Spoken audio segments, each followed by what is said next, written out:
ए राजा खाली गाजरा गाजरा ले अइला हो कुछो हमर कहाला खाना कइला हो ये देखी के लागल बा चोटावा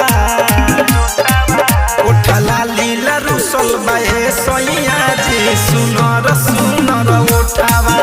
उठला लीला रुसल बाए सैया जी सुनर सुनर उठावा